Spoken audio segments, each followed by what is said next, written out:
Welcome to Discovery Tour by Assassin's Creed, Ancient Egypt.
Welcome to Alexandria, planning of the city. Alexander's plan to build his great city began with a verse from Homer's Odyssey. There is, in front of Egypt, in the sea with many swells, an island called Pharos. Guided by these clues, Alexander the Great founded his future city at the western end of the Nile Delta.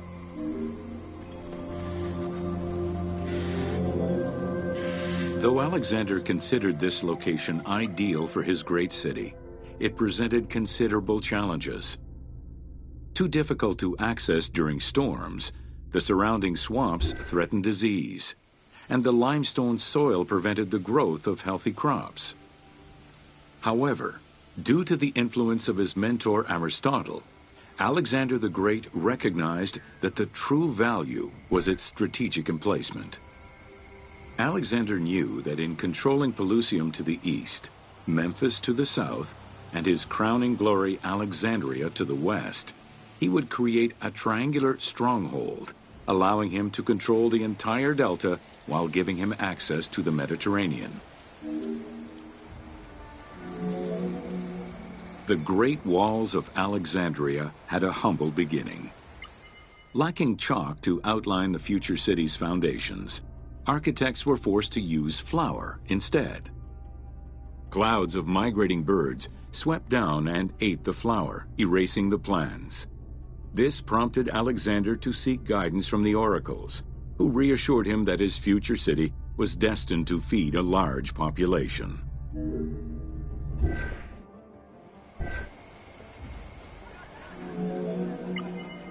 Excavations led by Mahmud Bey el-Falaki in the 19th century revealed that the wall enclosure measured approximately 5.2 kilometers in length and 2.2 kilometers in width.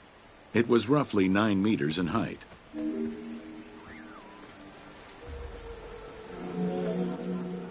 These formidable ancient walls would resist a number of attacks, including fending off the king of Syria in 169 BCE. It wasn't until 295 CE that they eventually fell to Roman Emperor Diocletian, and this only after 8 months of relentless assault.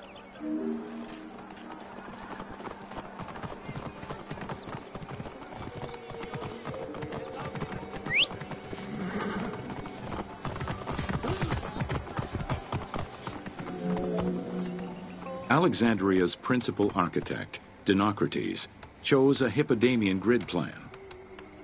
The grid maximized functionality, with wide, straight roads and canals running beneath them. Alexander recognized the military value of the city's design. The wide, parallel streets gave him optimal surveillance of the city, while allowing the unobstructed flow of troops.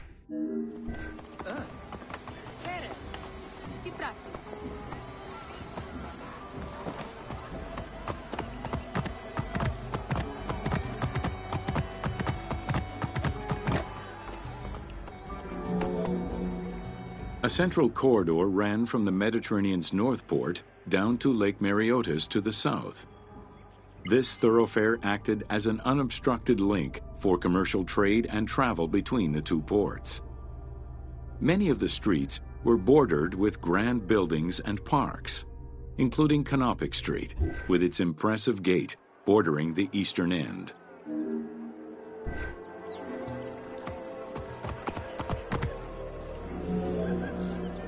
Alexandria was most likely built upon an already existing Egyptian village.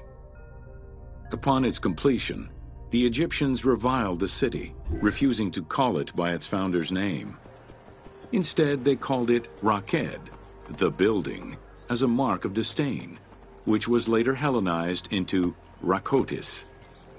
Despite this, the name Alexandria would remain.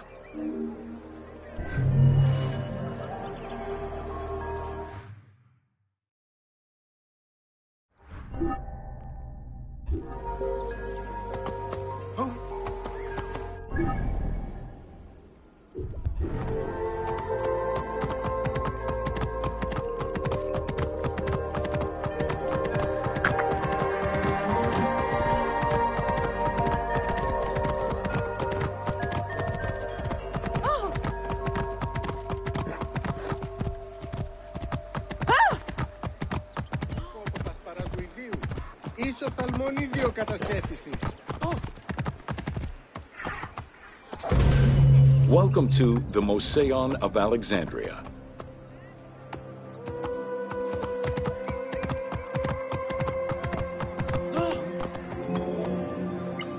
The Moseion was a sector of the city commissioned by Ptolemy I to rival Athens' Academy as an institute of intellectual pursuit. Dedicated to the 9 inspiring muses, the Moseion became a great center for philosophical and scientific enlightenment, It welcomed scholars from many kingdoms, inviting them to share knowledge in literature, science, and geography.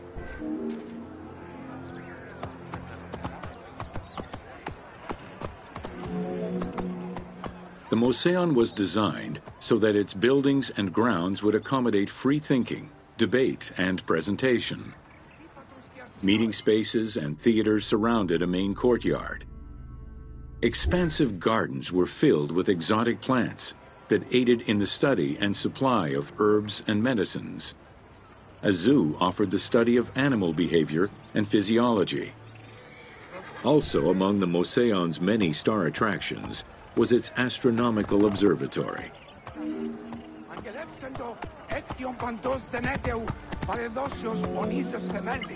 Herophilus was a physician who lived most of his life in Alexandria. He was able to perform the dissection of human cadavers on a large scale due to the permissiveness of the city in such matters. Among many other discoveries, he learned that the brain was central to the human nervous system. He also extensively mapped the blood system and measured the pulse with the aid of a water clock. It is reported that in his thirst to understand human anatomy, he performed 600 vivisections on live prisoners.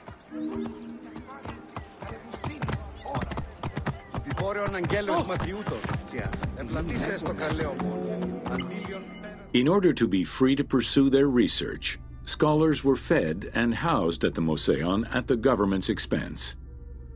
This freedom provided Alexandria's scholars a meeting space for intellectual pursuits and a haven for spiritual peace.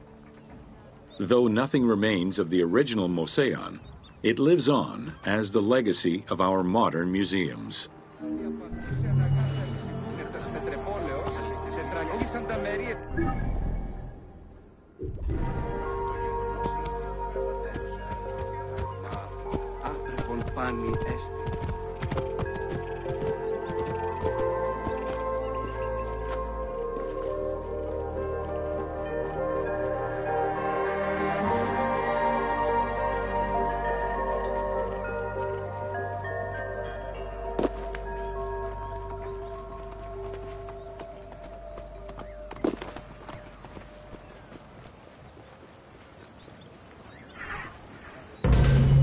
Welcome to the Islands of Pharis.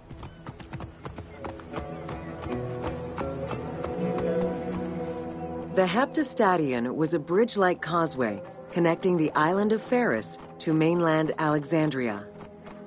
Its name is based on the Greek terms of measurement, hepta, meaning 7, and stadion, which is a measure of length of roughly 180 meters.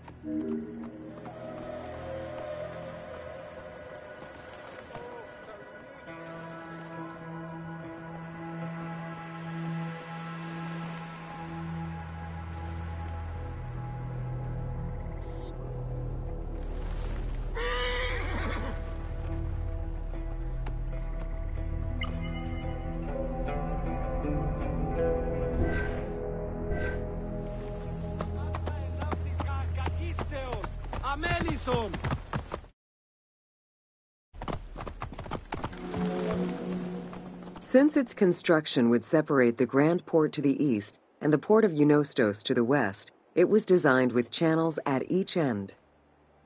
These openings allowed passage from one port to the other.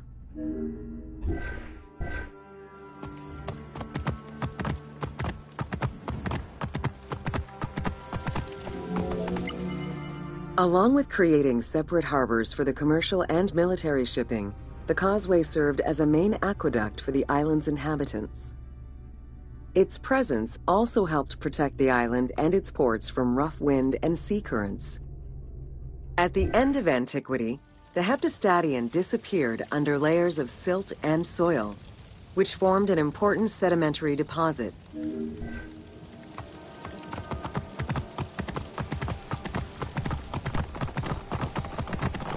Whoa!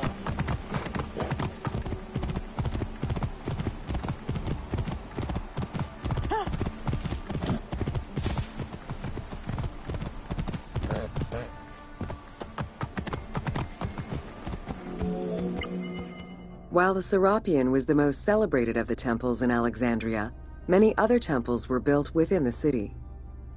Most of these structures have been completely erased over time, and there is no way to discern how many existed. However, research of ancient papyri offer tantalizing hints as to the possible location of at least some of the temples.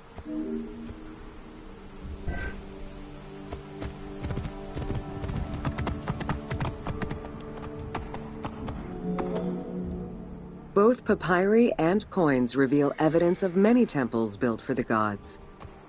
Poseidon, the god of the sea, likely had an edifice in his honor west of this island, as well as on the mainland.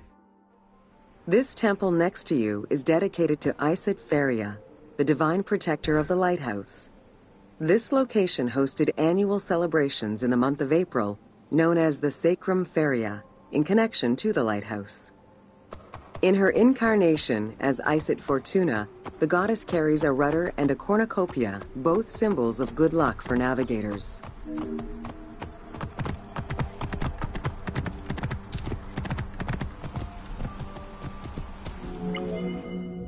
Considered one of the 7 wonders of the ancient world, the Lighthouse of Alexandria was a source of great pride for the inhabitants of the city.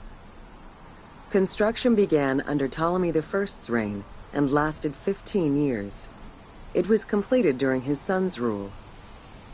Once completed, the lighthouse was dedicated to the gods for the salvation of those who sail the sea.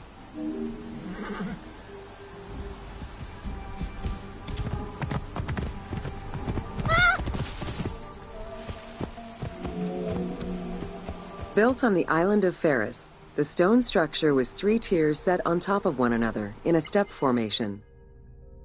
The second floor consisted of an octagonal tower, and the top floor was a cylindrical tower topped by a statue. The interior provided space for staff rooms and a ramp which allowed the transport of fuel to the upper floors.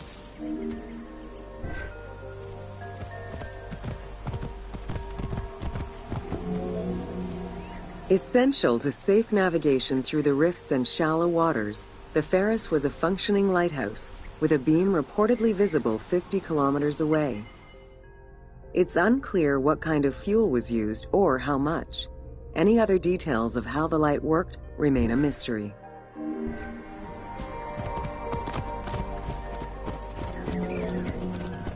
For several centuries, the Pharos was one of the highest monuments ever built by man. It measured roughly 110 meters in height, compared to the Pyramid of Giza, which was around 140 meters tall.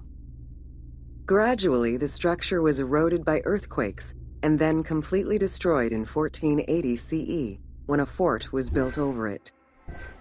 Archaeological excavations on the seabed have uncovered many blocks from the ancient building.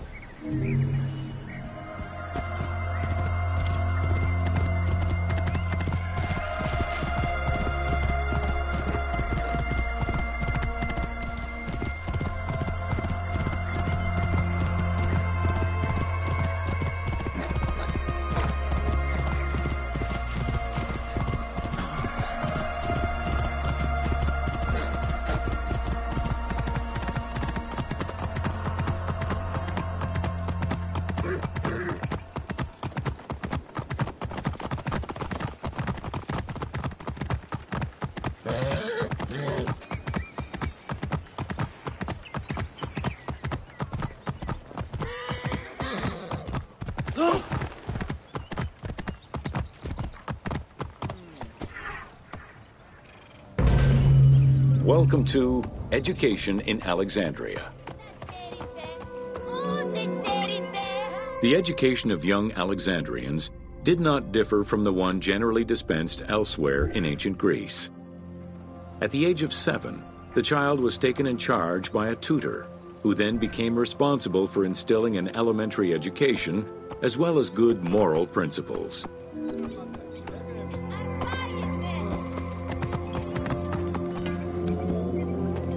Teaching was generally done outside, in the open air.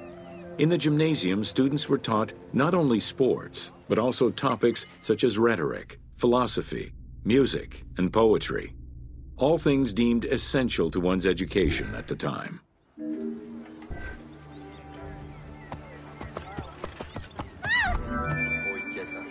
Here, both girls and boys are shown attending a class given by one of the rhetoricians of the era. The team made the choice to show both genders attending class within the context of the game world. Even though it is historically inaccurate, the team felt it was not necessary to prioritize historical sexism over inclusive gameplay. Oh, Dramatev.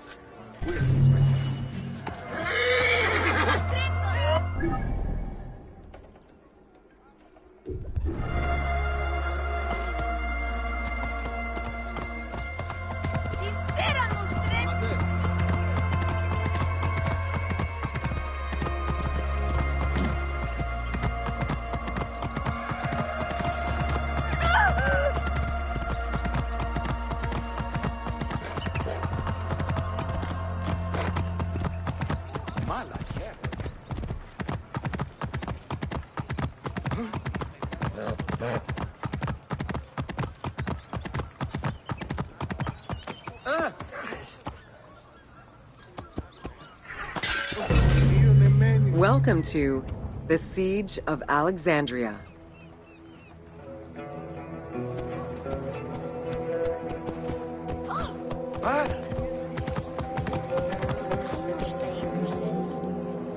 Among the collection of writings attributed to Julius Caesar are his descriptions of the Siege of Alexandria, the Gallic Wars, and the commentaries on the Civil War. These archives contain information on different campaigns, the Wars of Alexandria, Africa, and Spain. Each of them recounts Caesar's military activity from 58 BCE to 45 BCE. Though Caesar's documents remain a main source of information, it's important to note that the perspective is limited. It is necessary for other historical documents to be taken into consideration to provide a better understanding of events.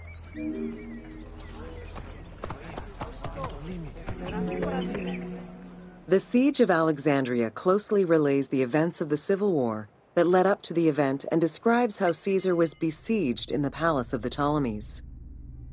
Other ancient authors have left equally valuable and sometimes contradictory information.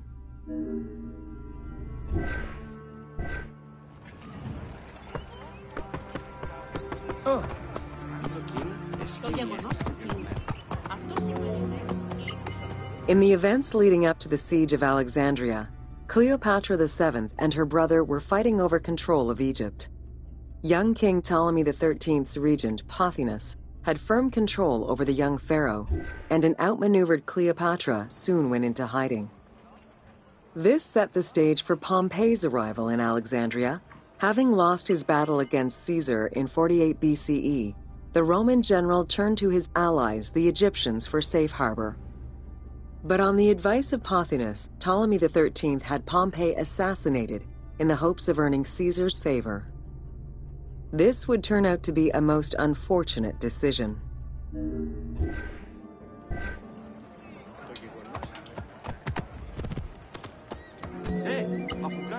Upon his arrival in Alexandria, Caesar was presented with Pompey's head. The sight of a Roman murdered by Egyptians did not sit well with him.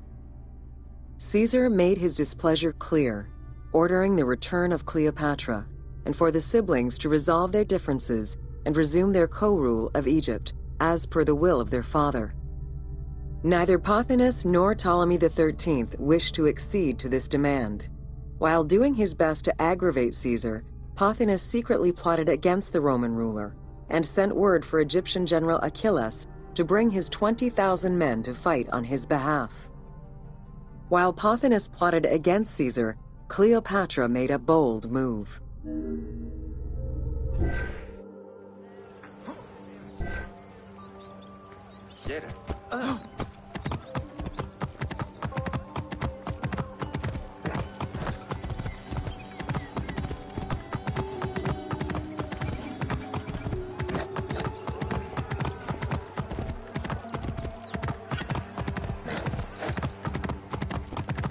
Ogalos, Evge!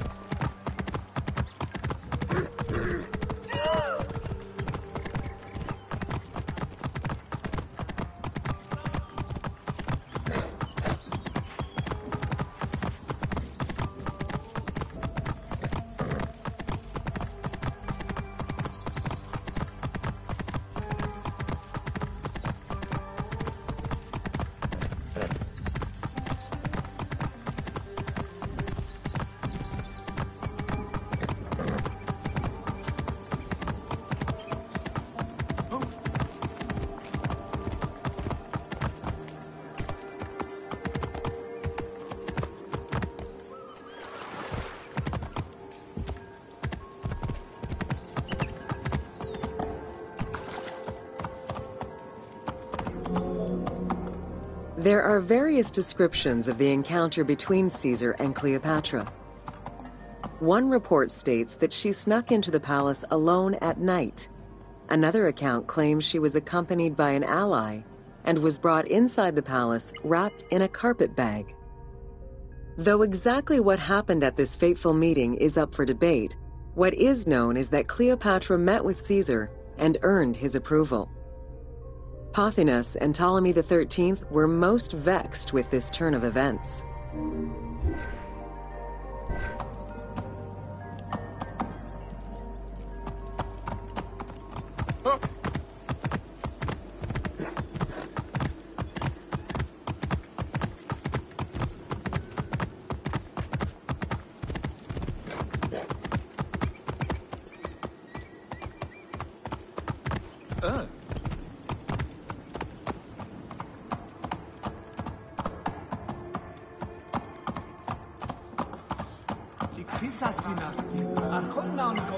With Cleopatra finally present, Caesar chose to act as mediator between the siblings in the hopes of a peaceful resolution. It did not take long for things to sour. During a banquet given to celebrate the reconciliation, there was an assassination attempt on Caesar. It was the Roman leader's own barber who thwarted the attack. Once it was revealed that the king's regent, Pothinus, had ordered the attack, Caesar had him executed. He then placed the young king under guard.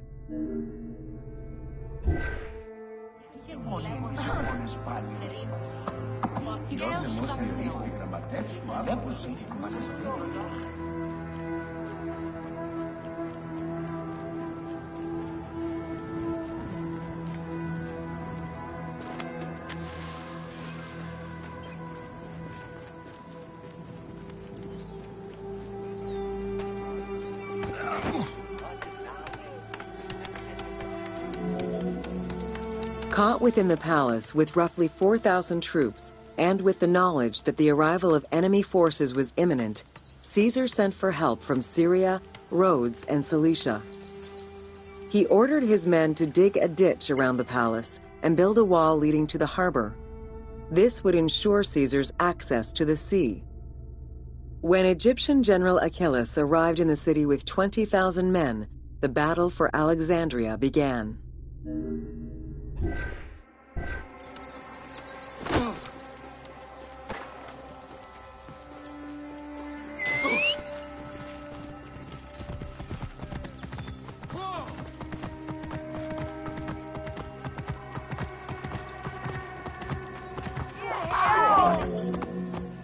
With so few men at his disposal, Caesar could not risk a battle just yet. He sent ambassadors to Achilles in the name of Ptolemy to propose a truce. Knowing that the orders did not come from the young king, and angered by the pharaoh's imprisonment, Achilles had the messengers assassinated. With Caesar confined within the palace, Achilles positioned his troops around the city. Skirmishes broke out throughout the streets of Alexandria and went on for several days and nights. Though they were outnumbered, Caesar's men were able to hold the enemy back. This prompted Achilles' next move: capture the Roman fleet stationed in the harbor.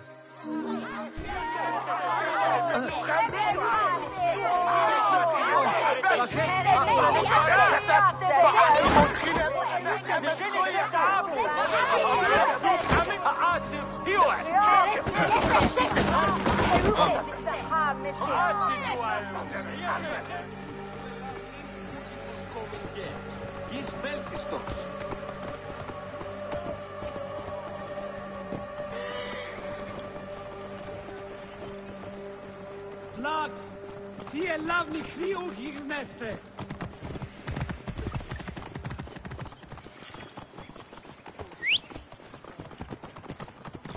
Αμάξα ελάβνης κακίστεως, αμέλιστος.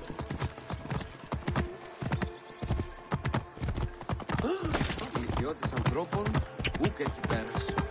Αμελήσεις.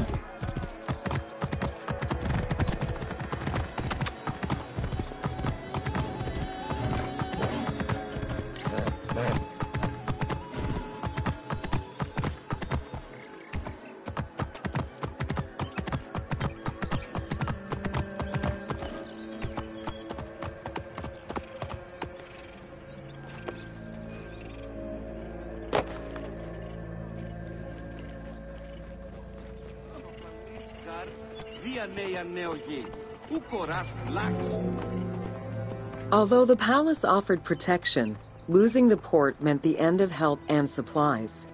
Caesar knew he had to protect the fleet. While he and his troops succeeded in regaining control of the port, he knew it would be impossible to sustain. Caesar ordered the burning of the ships. With passage back to the palace closed off, he headed for the lighthouse of Alexandria.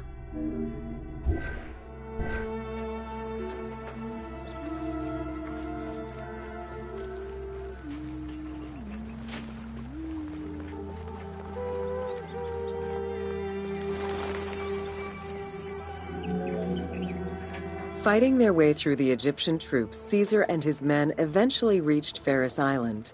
There, they took refuge within the lighthouse. With easy access to the open sea, Caesar was able to send messages to his allies requesting reinforcements and more supplies. The island fort also allowed him to control access to the harbor by relying on the chains used by the Egyptians to control ship traffic to and from Alexandria's docks. The exact chronology of events during the war in Alexandria remain imprecise. Conflicting accounts raise questions as to when, and even if, the Great Library of Alexandria was burned down at all. One account states that during the fighting, docks and warehouses were burned, and this was the fire that spread to the library. In another account, when Achilles cut off the harbor, Caesar had to leave the safety of the palace to defend his ships. As the enemies battled across the port, their arsenals set ships ablaze, and this destruction spread to the library.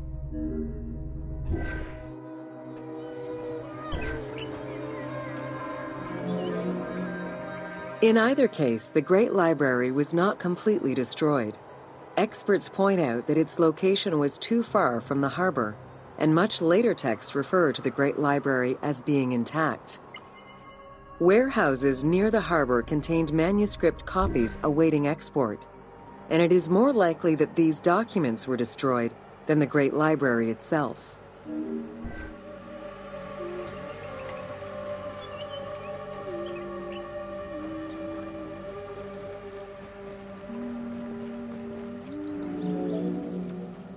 The destruction of the Great Library may have been due to a number of fires over the ages. Its end was probably closer to the 4th century CE, when the Christian Emperor Theodosius I ordered the closure of all pagan temples. While some documents survived after being moved away, it remains unclear just what knowledge may have been lost.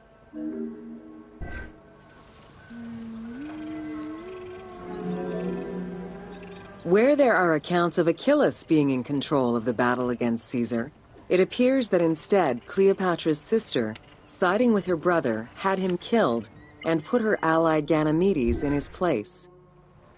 Ganymedes proved a valuable tactician for the Egyptian side. It was his idea to cut Caesar's access to the harbor, thus trapping Caesar at the palace.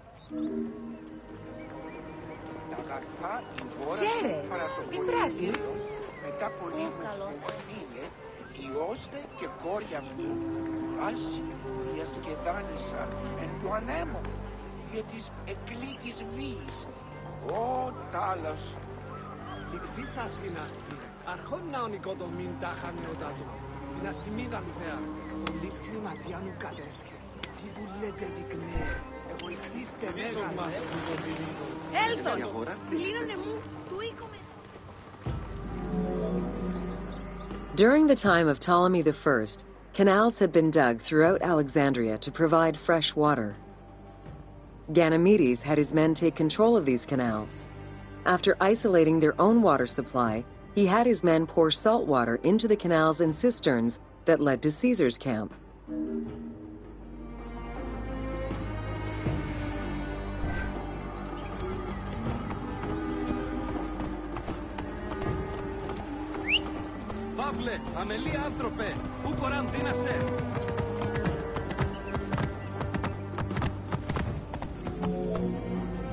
Panic erupted in Caesar's men. They wouldn't last long without fresh water. Recognizing that the porous limestone could help them, Caesar and his men dug wells to restore their water supply. Days later, the 37th Legion, comprised of Pompey's soldiers, arrived by ship. Unable to come ashore due to the winds, Caesar risked going out to meet them on the peninsula, Cape Chersonese. When the enemy learned Caesar's location, they rushed to intercept. Despite an obvious advantage for the Alexandrians, Caesar, with a Rhodian ship full of skillful sailors, emerged victorious.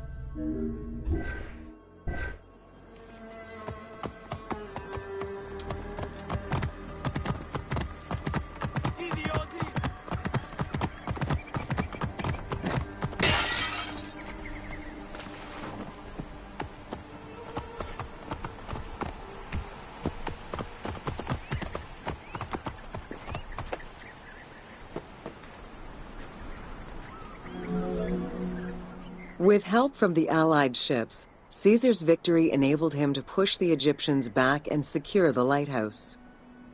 Gaining control of Pharos Island sent the Alexandrians into the sea and swimming back to the city. However, Caesar's fortification of the island didn't last long. The enemy regrouped and were set to storm the island. Panic-stricken, in spite of Caesar's encouragement, many of his men then fled their posts, either by ship or jumping into the sea.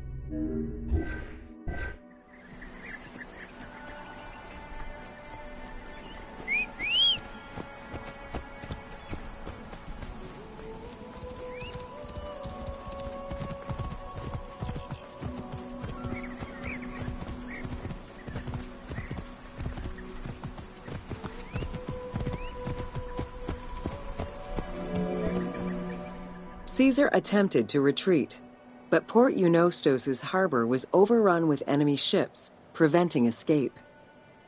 Reportedly, Caesar gathered his papers and leapt overboard in an attempt to swim to an Allied ship farther out. Historian Cassius Dio claimed that Caesar would have drowned if he hadn't been able to remove his purple garment. Still, he managed to swim the distance and survive. The Alexandrians recovered the cloak and used it as a trophy to commemorate the Roman debacle.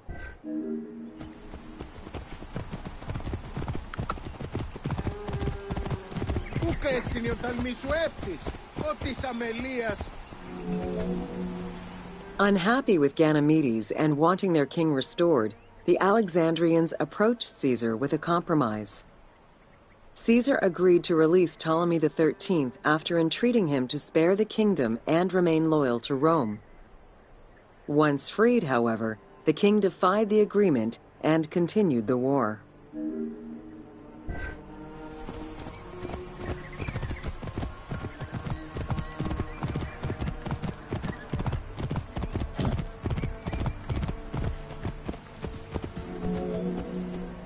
By this time, a faithful ally of Caesar's, Mithridates, arrived in Egypt, clashing with Ptolemy's troops at Pelusium. Outnumbering the enemy, Mithridates secured the region between Pelusium and Alexandria. Ptolemy, warned of Caesar's ally marching on Alexandria, sent his troops to prevent passage over the river.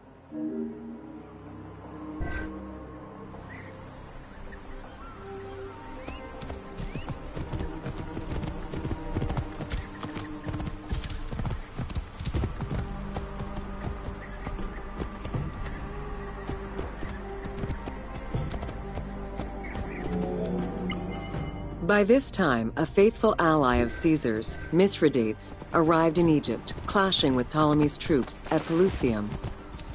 Outnumbering the enemy, Mithridates warned Caesar in time, and the two groups confronted the armies of Ptolemy in the Delta. In the Battle of the Nile, the Romans gained the upper hand, sending the Egyptians fleeing. In the tumult and panic, King Ptolemy XIII drowned in the Nile.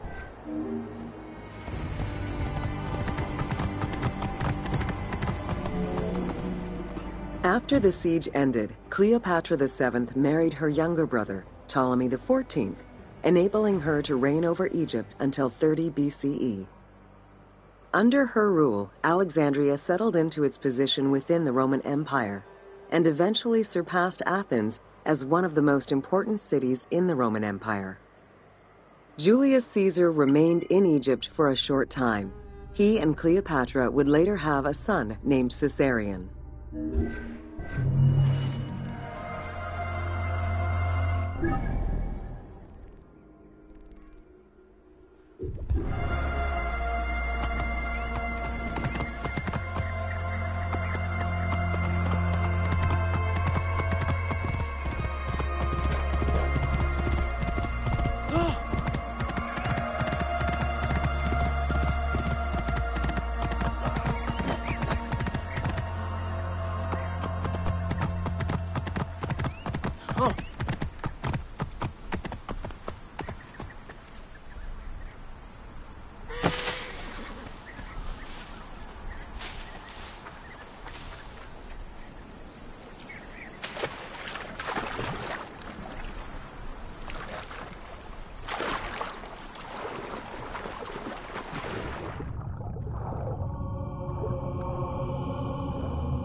Welcome to Cleopatra, Queen of Egypt. Cleopatra VII Theophilopator ascended the throne in 51 BCE at the age of 18. Though her early attempts to maintain power were often challenged, she eventually prevailed and became the sole ruler of Egypt. According to Plutarch, she was the only Ptolemaic pharaoh to speak the Egyptian language. Her intelligence, coupled with a good education and a great political mind, allowed her to make the alliances necessary to maintain the independence of Egypt while Rome was becoming a Mediterranean empire.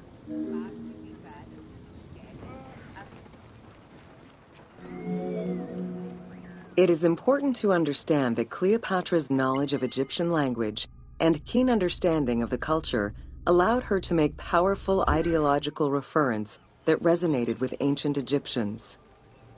By associating herself with the goddess Isis, the Divine Mother, Great of Magic, and repository of divine essence, Cleopatra firmly established herself as the protector of the two lands. and legitimized her place on the throne.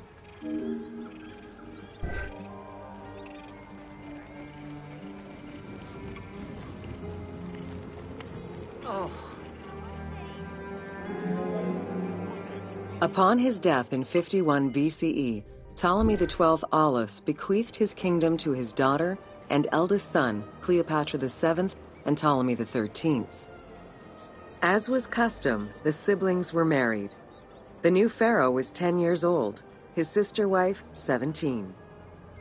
The early years of their reign were not easy. Between 50 and 48 BCE, droughts and floods aggravated Egypt's problems.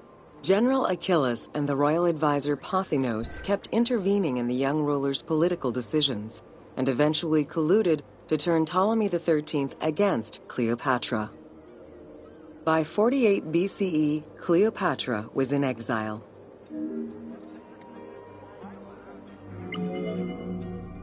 During Cleopatra's exile, the Roman Empire was not without its own internal conflict. Caesar and Pompey were at war with one another, and after his defeat in 48 BCE, Pompey fled to Alexandria in the hope of finding refuge. This turned out to be an unwise decision. Listening to his advisors, Ptolemy XIII elected to have Pompey assassinated, his head kept as a gift, in the hopes of acquiring Caesar's favor. This gambit backfired. Instead of earning approval, the murder of a Roman greatly angered Caesar.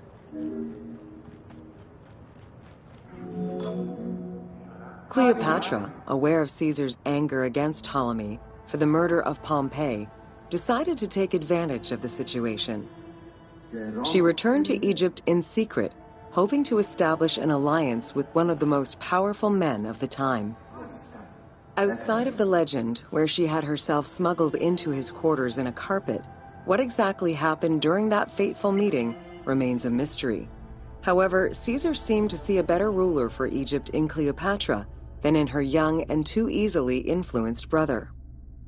Invoking Ptolemy XII's will, Caesar attempted to mediate peace between the siblings.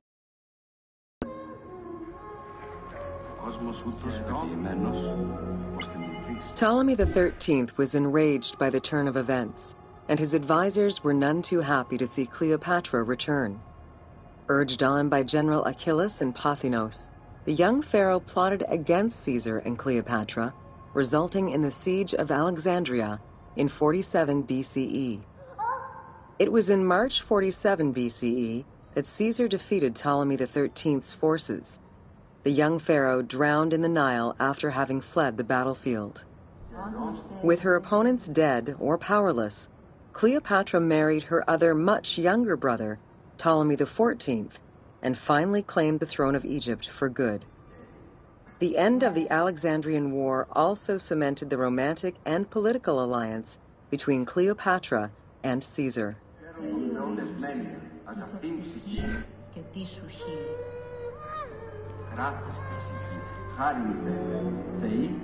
In June of 47 BCE, Cleopatra gave birth to a son, whom she called Caesarion. Caesar did not accept the boy as his heir, choosing instead his nephew Octavian. Nonetheless, on his return to Rome, Caesar invited the queen and her brother husband to stay in the city. Her presence still drew much disapproval from the Senate. Always a strategist, Caesar left 4 legions in Egypt and a man he trusted to direct Egyptian affairs, giving him control of the wheat supplies essential to Rome. Cleopatra and her entourage remained in Rome until March 44 BCE, when Caesar was murdered.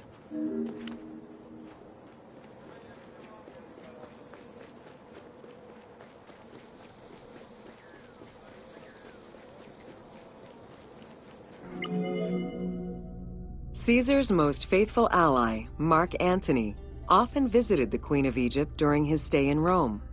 Unlike most, he recognized the legitimacy of Caesarion, the natural son of Caesar. Antony knew he would need the riches of Egypt in order to fight Octavian and claim the Roman Empire. Cleopatra, in return, saw a powerful ally. In the winter of 41 BCE, she arranged a sumptuous tour of Egypt by boat. to show Antony the wealth of her country and the power she held as its ruler. A romantic and political relationship followed. The Roman Senate was once again most displeased. To calm spirits in Rome, Antony married Octavia, sister of Octavian.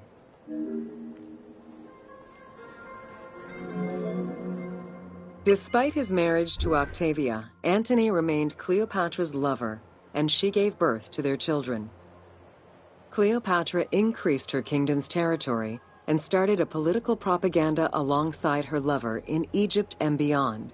She hoped to create a Ptolemaic federal empire with Alexandria at its center.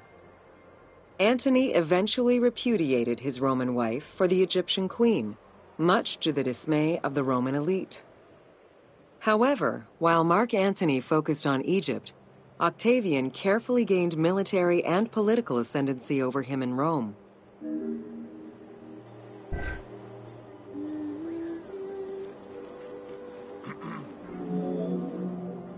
Octavian managed his own propaganda campaign and succeeded.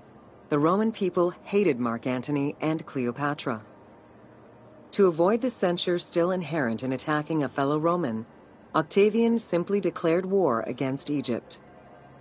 Rome's power still reigned supreme.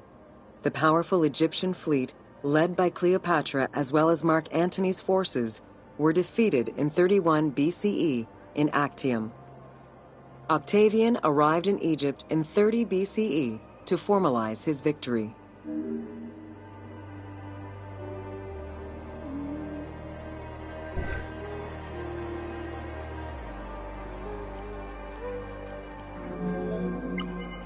The following events remain difficult to confirm due to the many versions and legends around them. It is believed that after hearing a rumor about Cleopatra's suicide, Mark Antony committed suicide himself. He was brought to the queen as he slowly passed away. Knowing that Octavian would have her chained and paraded through Rome in defeat, Cleopatra planned her own suicide. She most likely killed herself with arsenic, though admittedly, the version where she uses an asp to deliver a fatal bite may be considered more dramatic. What happened to the body of Cleopatra is still a mystery.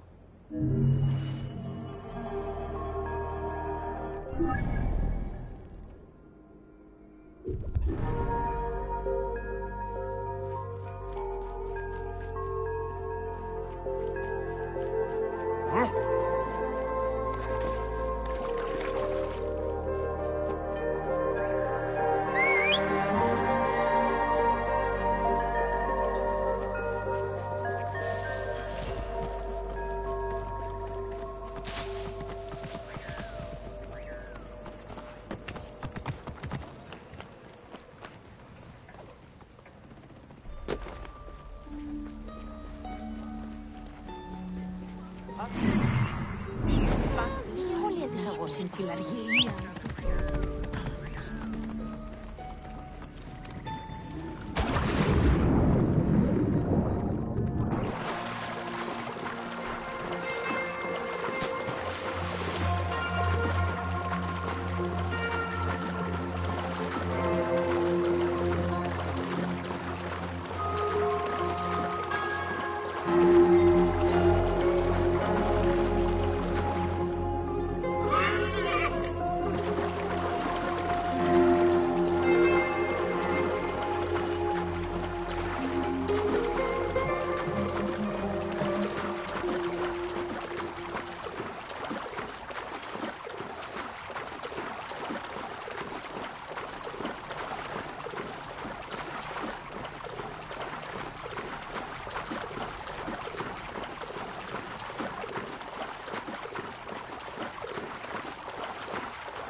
Welcome to the Greek Pharaohs.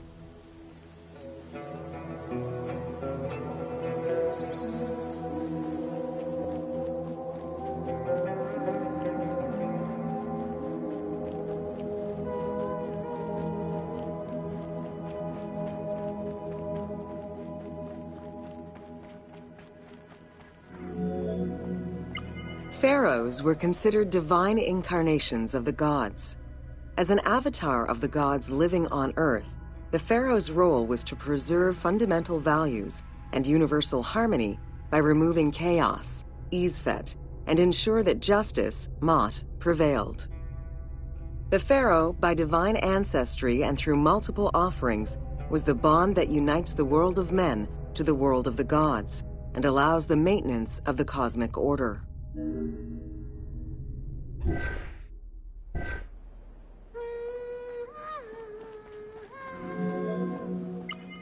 The Ptolemaic dynasty reigned over Egypt from 305 BCE to 30 BCE. The dynasty was called the Ptolemies of the Lagids, in recognition of the founder of the dynasty, Ptolemy Lagos, a Greek general and close friend of Alexander the Great. While Macedonian, Ptolemy Lagos understood that to be accepted by the Egyptian people. Born in 356 BCE, Alexander the Great went through a hasty education in the affairs of the kingdom before integrating into the Macedonian army, where he quickly rose through the ranks. After his father's assassination in 336 BCE, which some believed was orchestrated by Alexander himself, he became king of Macedonia. Ruler of a unified kingdom and leader of a large army, Alexander set his sights on conquest. Eager to reclaim the Greek cities of Asia Minor, he took on the Persian forces, earning victory after victory.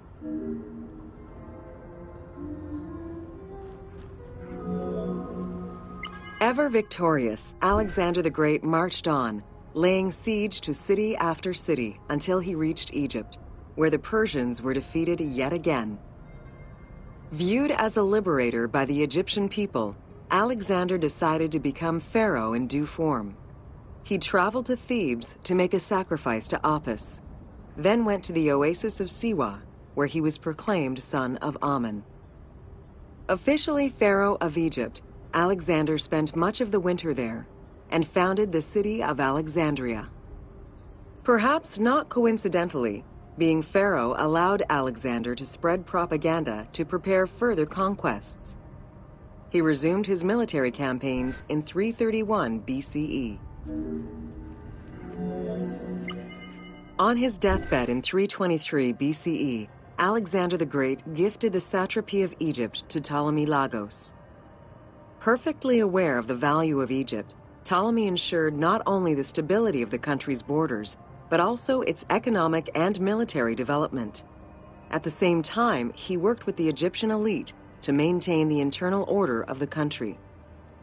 By 305 BCE, Ptolemy, well respected both in Egypt and in the Mediterranean, was at Alexander died in Babylon in 323 BCE. His remains were placed first in a solid gold sarcophagus, and then within another. The casket was carried in an ornate custom wagon, gilded and set with precious stones, and pulled by 64 mules crowned with gold. The funeral procession was diverted to a grandiose temple in Alexandria, built in the conqueror's honor under the orders of Ptolemy I.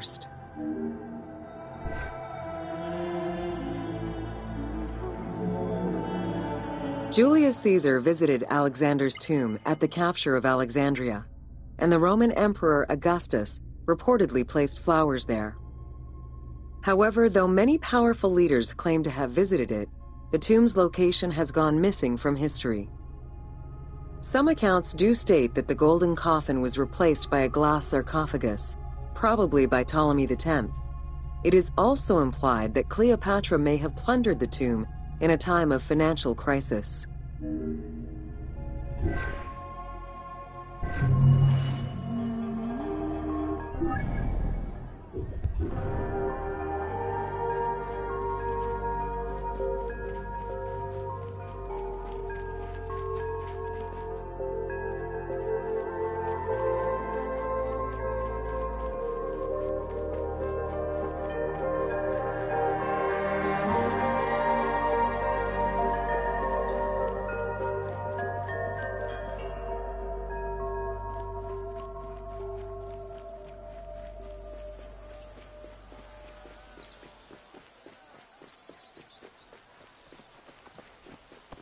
Θεοί, αδαΐσεστη.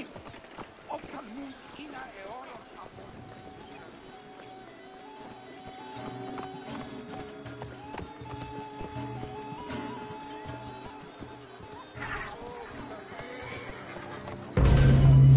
Welcome to Introduction to Alexandria.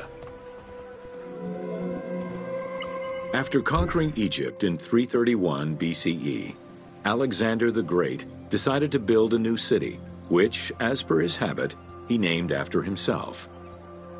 After his death, Alexandria quickly became the capital city of the Ptolemaic kingdom and the most important city of the Greek world.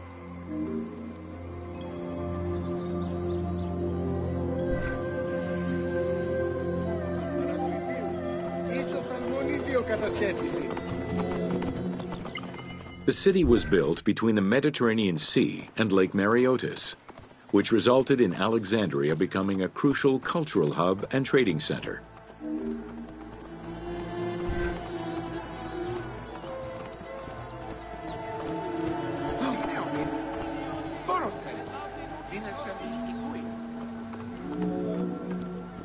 Sumptuous buildings could be seen wherever one turned their gaze: the royal palaces, the many temples, the gymnasium, lush public gardens, and large avenues.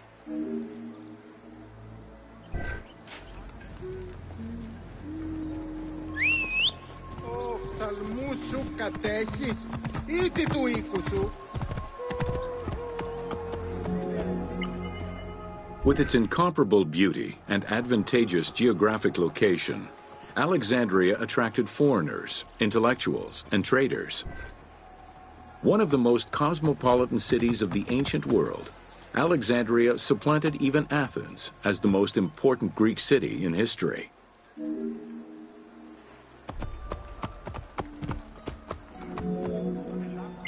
Egyptian obelisks were highly prized by Roman architects. While Roman design previously favored the use of a single monument, Egyptian obelisks tended to come in pairs and were generally located at the entrance of temples. Several ancient Egyptian obelisks are still in existence today, though many are spread out across the world in locations such as Paris, Rome, New York, and London. All of this shows that Alexandria was significantly influenced by the rich past of Egypt.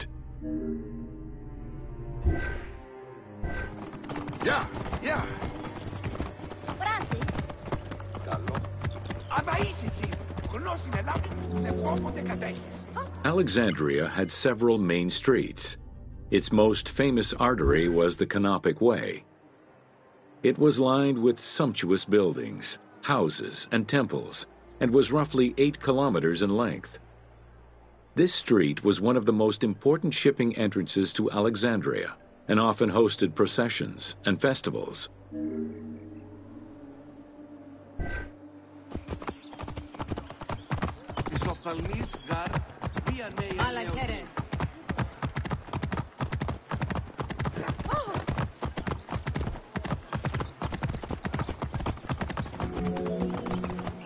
The width of the street, 30 meters, was abnormally large even by Greek standards. This is likely because the Canopic Way was made in a short span of time and based on an urban plan, as opposed to being slowly built over time, as was usual for the era.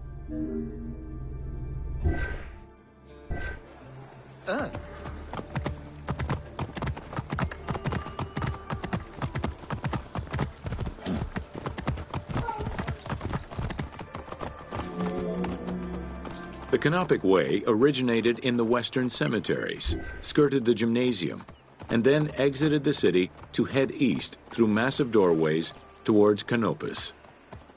This structure was known as the Canopic Door.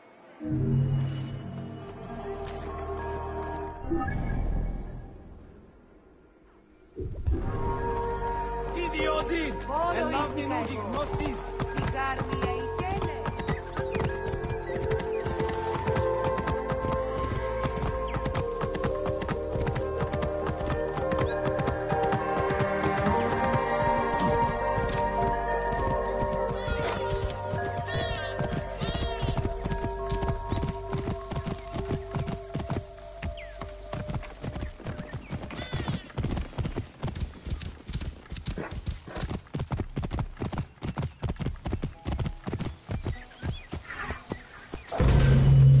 Welcome to the Hippodrome of Alexandria.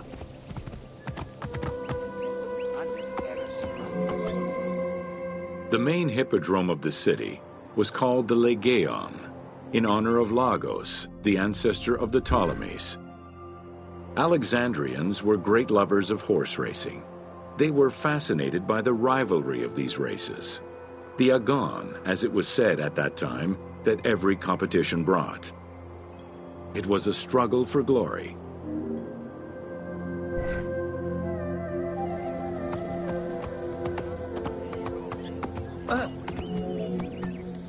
The most important chariot race was the Tethrapon. Using 4 horses with the quickest harness to the front right, the charioteer would race for 12 laps, with sharp turns at either end of the hippodrome. The victors were crowned with garlands of olive and received prize money, but the most sought-after reward was to be acclaimed by the works of poets, such as Callimachus and Pindar.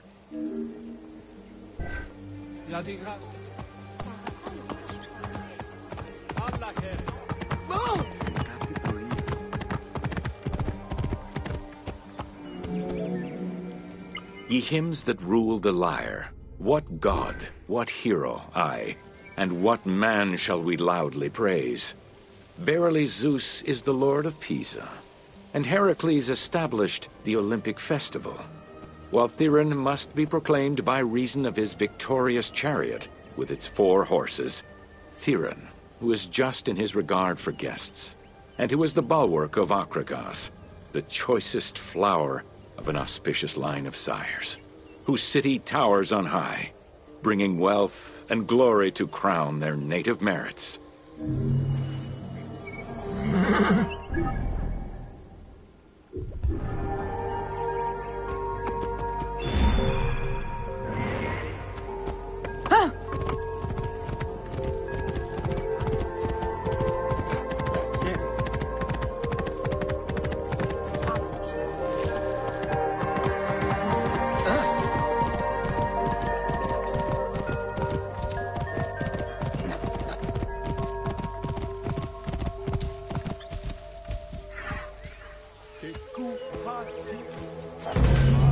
Welcome to Wine in Ancient Egypt.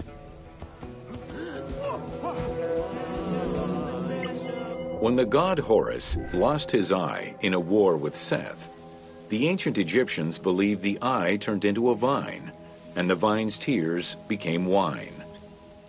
Early texts dating back to 3150 BCE contain the hieroglyph for vine.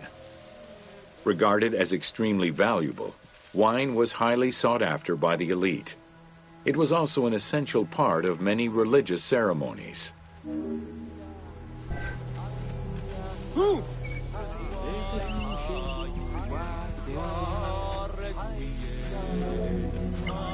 A millennia-old tradition, grape cultivation and wine production was regimented in the way typical of ancient Egyptian bureaucracy. Egyptians kept careful records of winemakers, which they clearly identified on labels. Every landowner with a modicum of self-respect usually kept a vineyard. This held particularly true in the regions of the Fayum and the Nile Delta.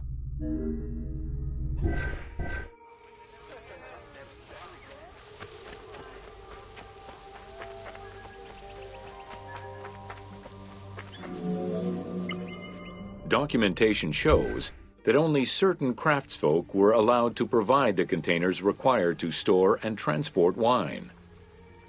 That and rigorous quality control checks established for every step of wine production shows that ancient Egyptians knew that the quality and longevity of wine could easily be affected by any number of variables, which they paid careful attention to.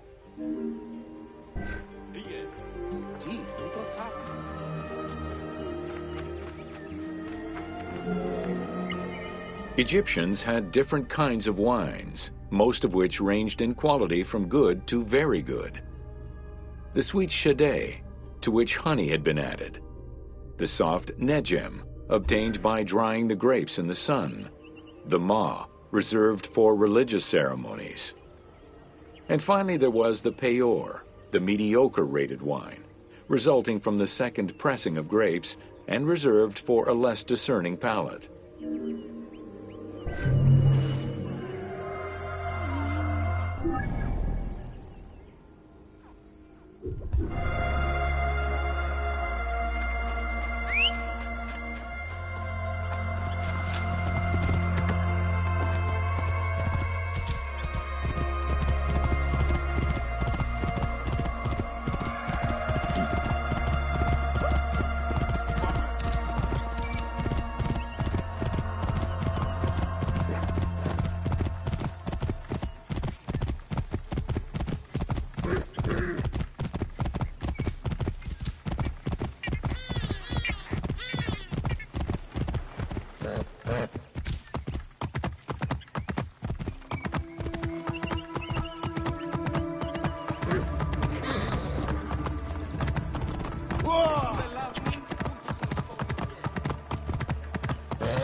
Welcome to Leather and Linen in Ancient Egypt.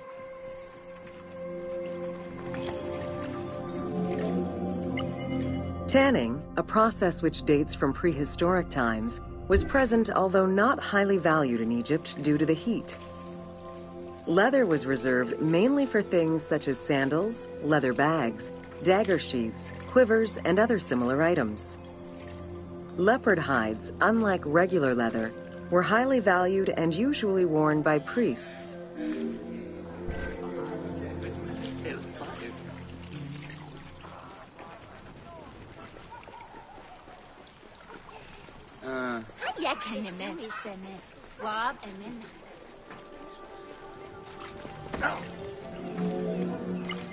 Valued for its coolness and freshness in hot weather, linen was the fiber most commonly used for fabrics and textiles. It was produced from flax, which was plentiful in Egypt. Fibers were usually dyed before weaving. While color was used in the production of textiles, dyes weren't commonly used for clothing, and most Egyptians wore white. The color represented spiritual purity, a goal to reach for every day of one's mortal life.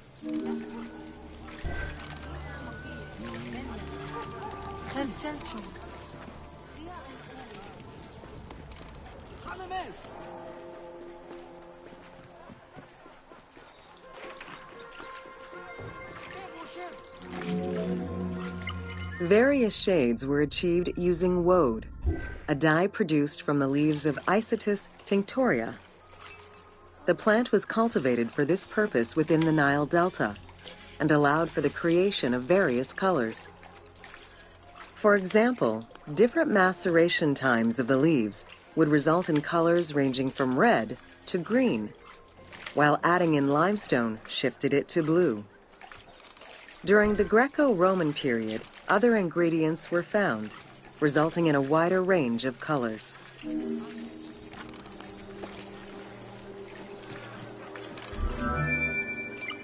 This area's style is strongly influenced by the dye baths and tanneries of modern-day Fes in Morocco. This helped Ubisoft envision what such locations might have been like in ancient Egypt. While this tannery is within the city walls, back then they were often found outside the city boundaries. The tanner's trade was considered off-putting by the Greeks, as all these operations resulted in noxious smells.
Welcome to the Panean.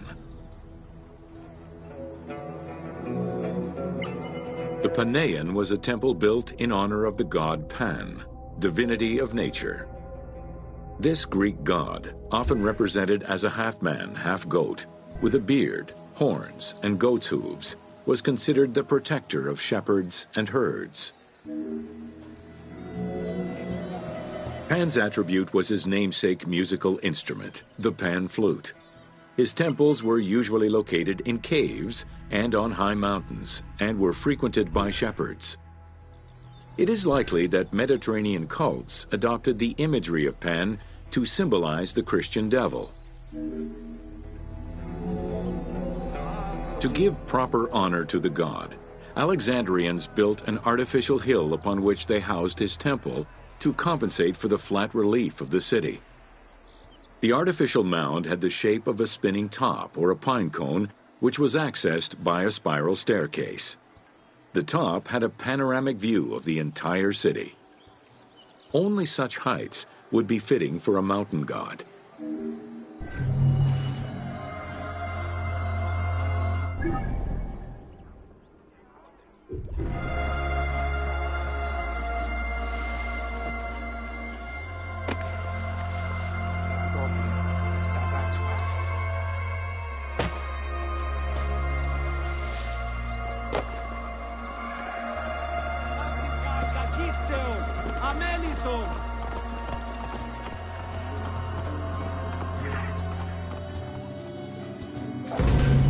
Welcome to Alexandria, City of Celebration.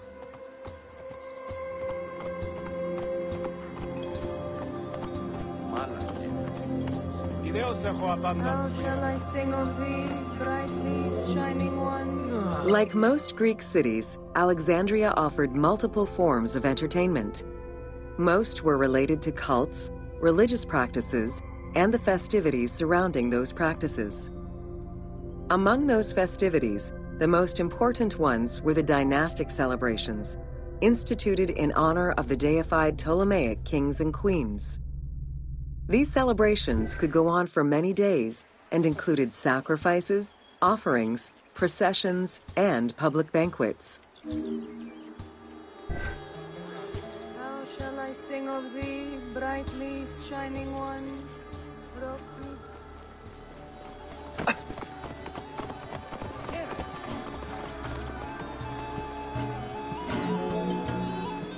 Games and competitions were organized whenever possible in locations such as the stadium, the hippodrome, and the gymnasium. The residents of Alexandria favored such events where athletes, poets, and musicians from Egypt and other cities of the Greek world competed.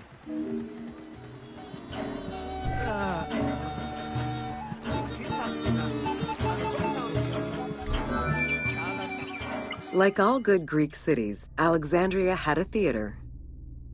The architecture of this structure is Roman in style. This is because the team duplicated a theater from Cyrene.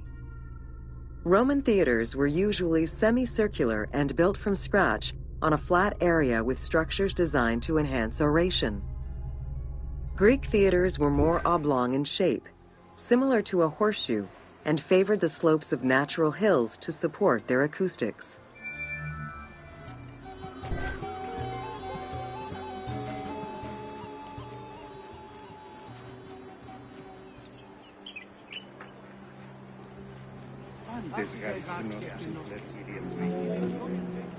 At the theater, one could witness the plays of contemporary comic and tragic authors.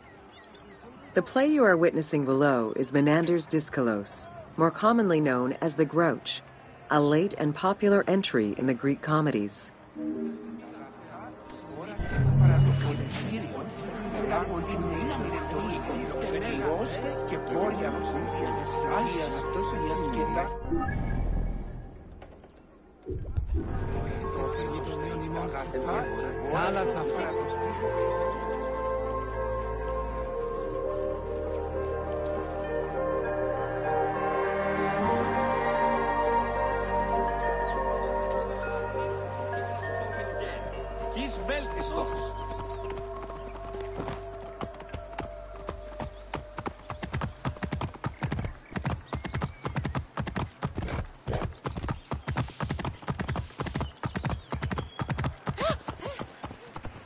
Idiodin!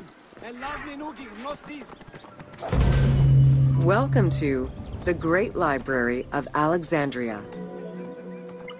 Near the district of royal palaces and within the Moseon was the most famous library of all antiquity.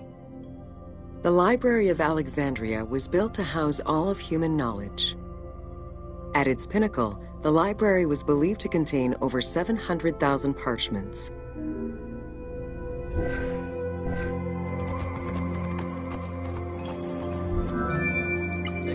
Throughout the centuries, fires and wars between Christianity and paganism destroyed the library, leaving nothing behind.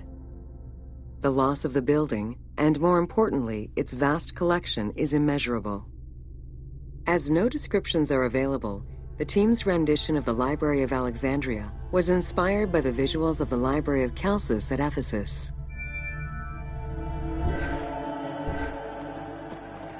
Ανέρονται και γίνουν στην Ελλάδα όποτε κατέχεις. While much of the collection was purchased at the government's expense, the library also obtained books through other means. Any books owned by travelers coming through the city were seized to be copied for the library. The copy would then be returned to the owner, and the original entered into the library's collection. Χαίρε, τι πράττεις? Εγώ έχω προστήν τα πάντα του. Προστήν μοχθήσα.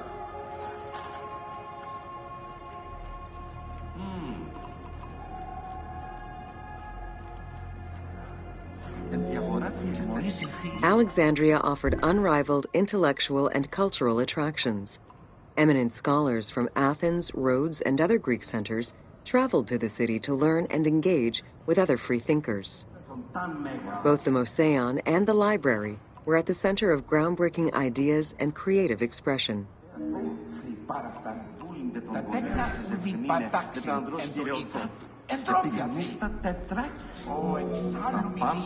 The great minds of antiquity were usually well versed in many disciplines, which were often associated to specific schools of thought.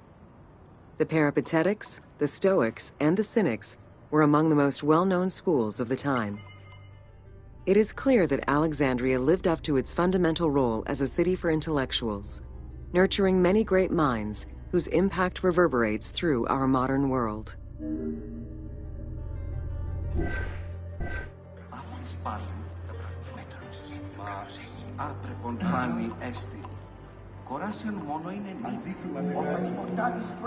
Hypatia of Alexandria was a Greek mathematician, philosopher, astronomer, and inventor. Though born in Greece, she eventually migrated to Alexandria, like many great minds of the time. It is there that she became the head of the Neoplatonist school of Alexandria. From most accounts, she was highly respected by her fellow Alexandrians, both as a teacher and a philosopher. With her death, the age of great ancient scientific discoveries came to an end.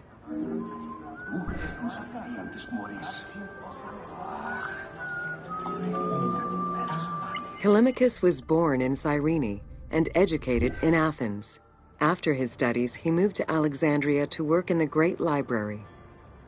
A poet and a critic, he strongly rejected the epic format of Homeric poems, and instead fervently supported a shorter, more judiciously formulated style of poetry.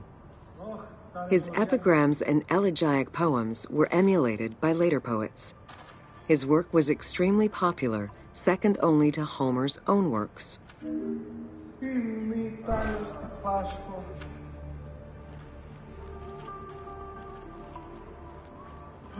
Μοίρα κακή, έφυγε.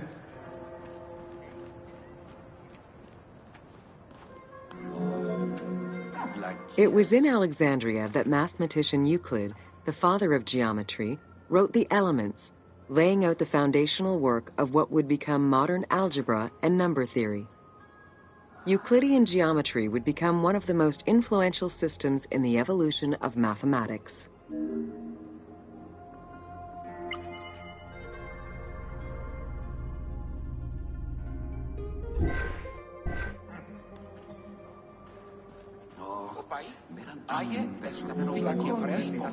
How do you calculate the circumference of the Earth? With a camel, two sticks, and shadows cast by the sun. This is what Eratosthenes of Cyrene described in his principal work, Geography, while he was director of the Great Library of Alexandria. He is credited for the invention of the armillary spear around 250 BCE.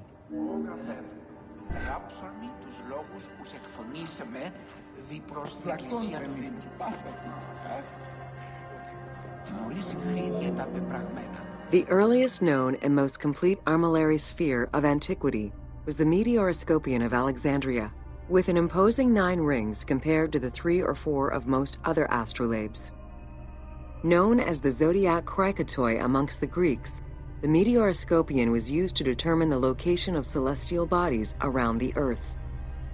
Every self-respecting astronomer of antiquity would have sought to use this tool to better understand the celestial movements.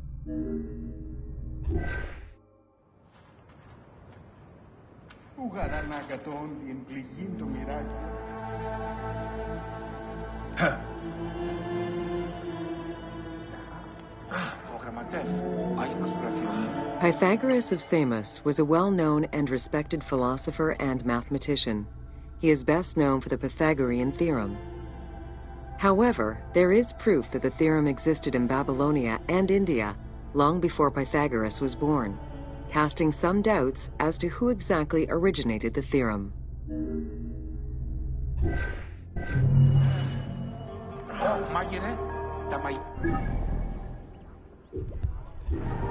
Θεόμεθα πλοίους σιτοβολώνας, δια των σίτων ονιγοράσαμεν.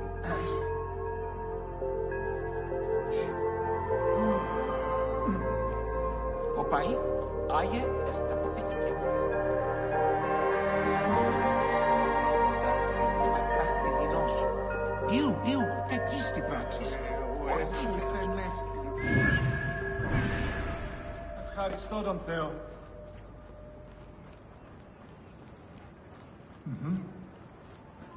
Ευτυχώς επέρασε η θεία. Θεός τον βλέπει με έναν αγαπά. Τον τάλα στον υποδεσπότη των θεμάτων. Αμάξα εσάρασκα κακής Θεός. Αμένα!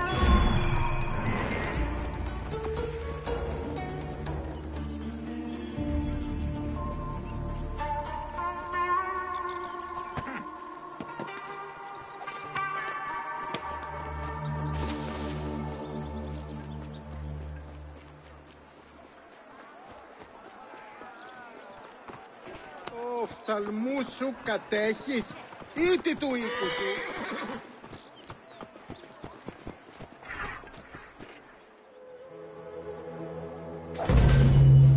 Welcome to the Serapeum of Alexandria.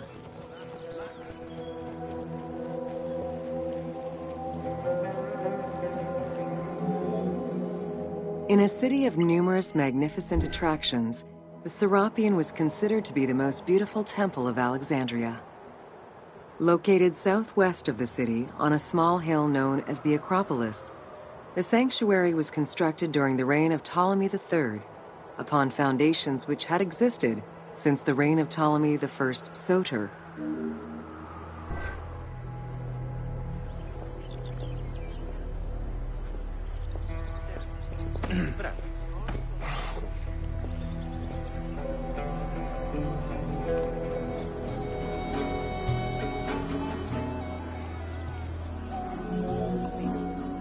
Visitors of the Serapeum climbed 100 steps to reach the courtyard.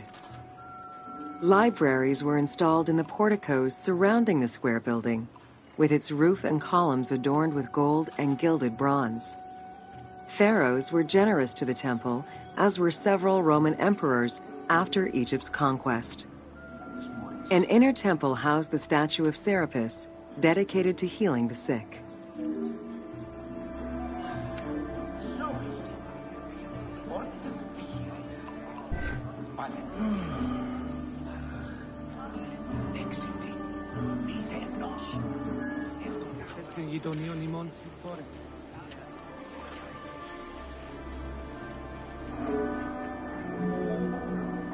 Since the 26th dynasty, Greeks in Egypt had gradually integrated the Egyptian cult of the Apis bull to their own rituals. With the establishment of the Ptolemaic dynasty, the cult of Apis was further integrated into Greek religion. During his rule, Ptolemy I chose to merge Egyptian and Hellenic gods into a syncretic divinity named Serapis. This name was the result of the amalgamation of Osiris and Apis. With this new deity, the Ptolemaic dynasty managed to accommodate similar belief sets for two different cultures, bringing about a new dynastic cult.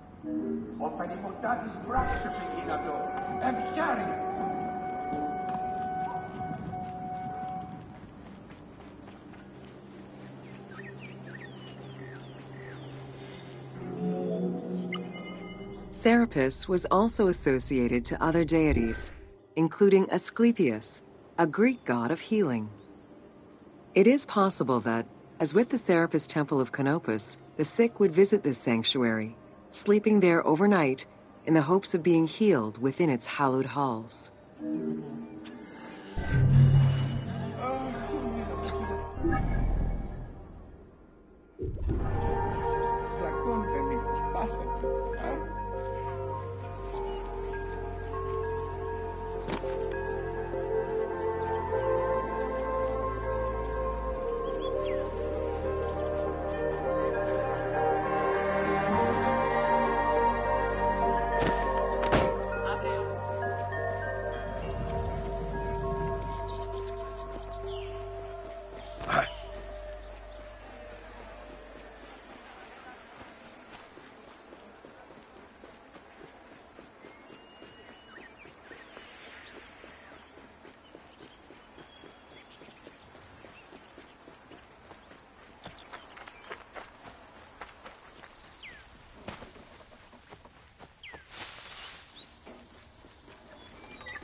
Enter the Eastleigh.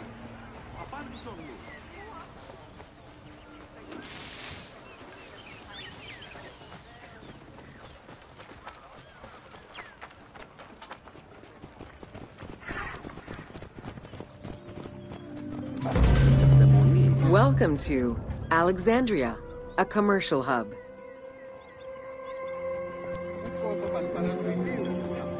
The ports of Alexandria were a major commercial hub, effectively connecting Egypt with the Mediterranean regions and beyond.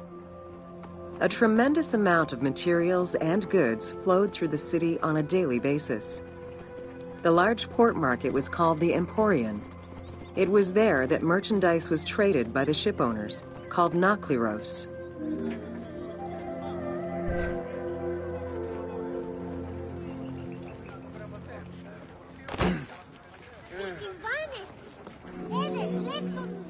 Food and other artisan work streamed out of Egypt. Ceramics, glass, golden rings, and minted coinage. The local potters, using traditional Egyptian techniques, competed with those from abroad, and the textile industry flourished. What Egypt did not produce itself was acquired through trade, using local resources such as wheat and papyrus. Most sought after was pine wood from Syria, iron and marble from the Greek islands, gold from Spain, and exotic fruits from Europe. All this commercial activity contributed to the already decadent wealth of the city.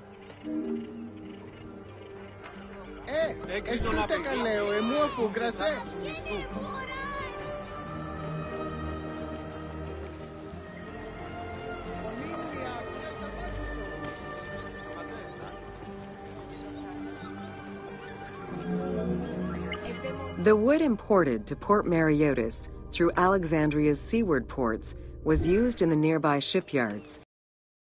Ships were built. Employing tens of thousands of shipbuilders, the shipyards contributed to establishing the Egyptian fleet as one of the mightiest of the era. Any wood not used in shipbuilding was further disseminated through Egypt for various purposes.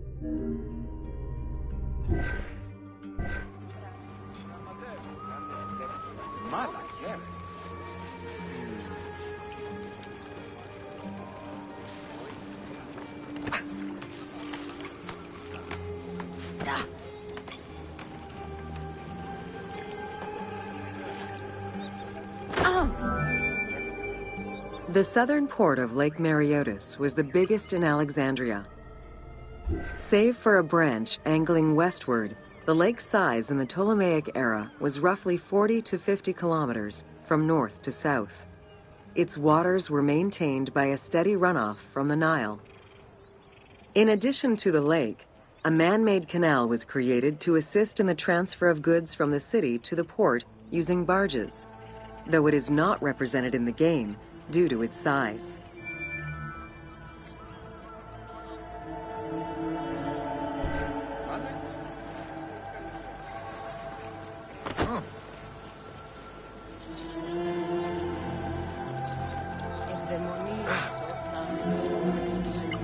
Banking was one of the most distinctive innovations brought by the Greeks to Egypt. The centerpiece of Alexandria's wealth was the royal systematization of taxes on almost everything. Basic items such as salt, oil, beer, wheat, and linen were heavily taxed. As a result, the royal treasury of Alexandria was able to ensure the economic stability of most of the administrative areas of Egypt. Χαίρε. Τι πράττεις? Το γάρπεδο πάνω κατά Ξανθέρ. Νίξαν αυτό χρήζει.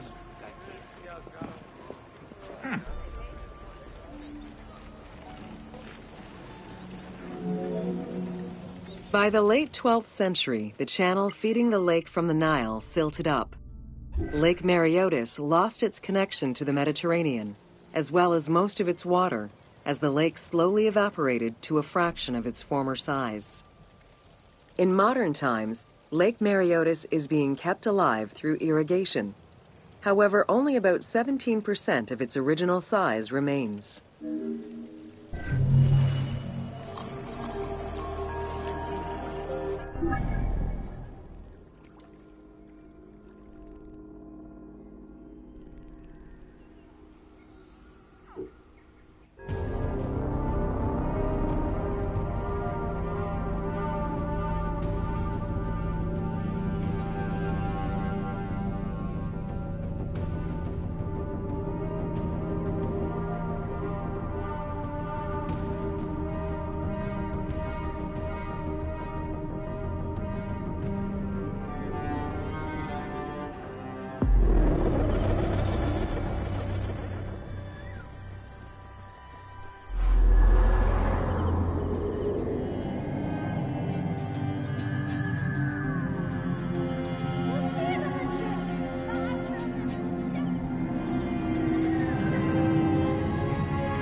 Welcome to Ancient Egyptian Cultivation.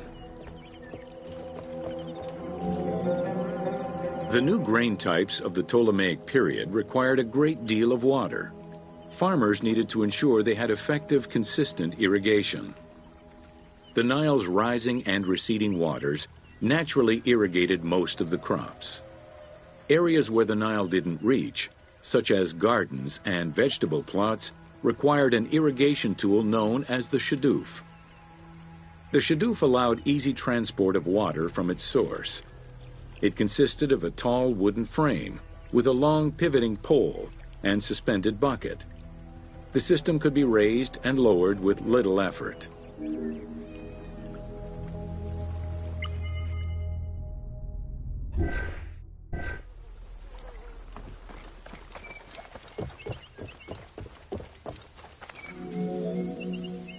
Later, a sakya, or water wheel, was invented.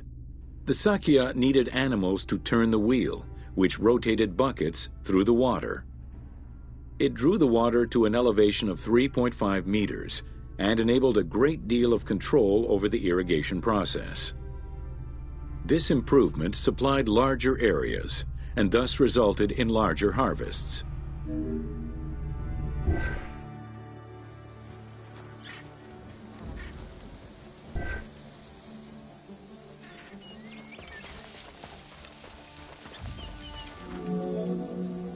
The threshing process separated the grain from its husk.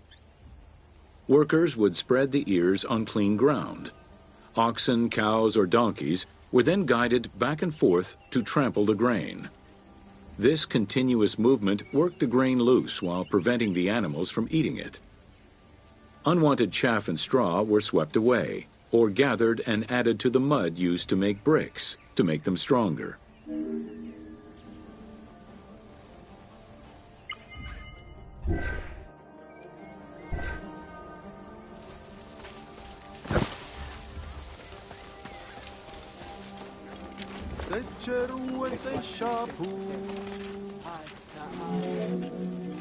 Winnowing was the stage where workers used wooden scoops to throw ears in the air.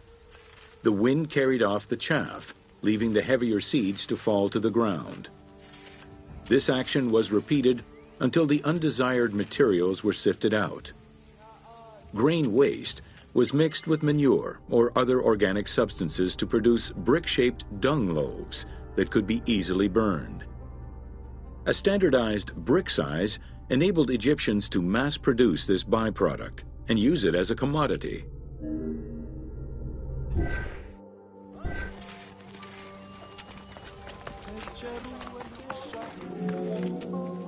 Transporting large amounts of grain required ships equipped to carry heavy loads.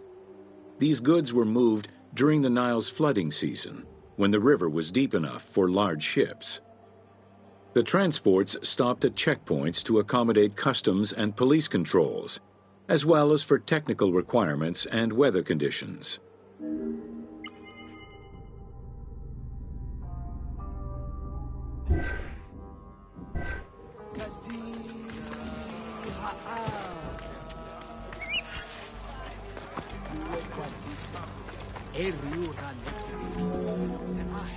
Having reached Alexandria's inner harbor, the wheat was unloaded under the supervision of a civil servant in charge of wheat management.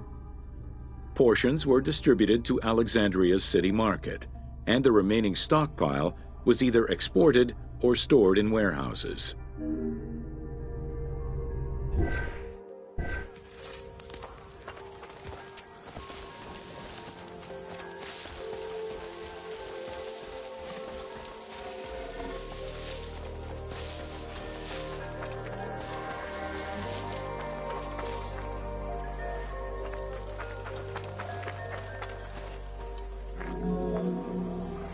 Grain storage facilities were located across all of Egypt.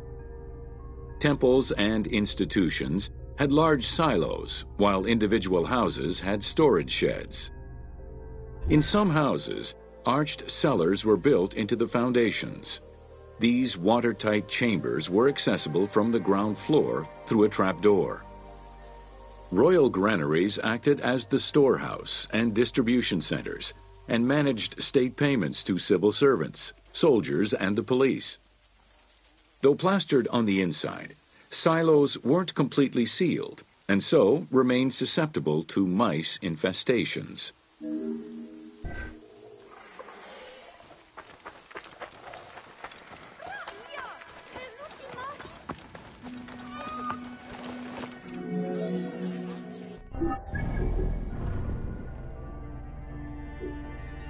When the grain was ready for processing, it was poured into bowls and pounded into a coarse flour. That flour was then passed through a sieve to make it of finer quality and further ground between stones. Ancient Egyptians did not stock flour. Instead, fresh grain was portioned out each time to produce flour as it was needed. The sieves used by ancient Egyptians were unable to filter out sand and stones. Grit often passed into the flour, causing long-term tooth abrasions among all classes of Egyptians.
Welcome to Jean-Francois Champollion.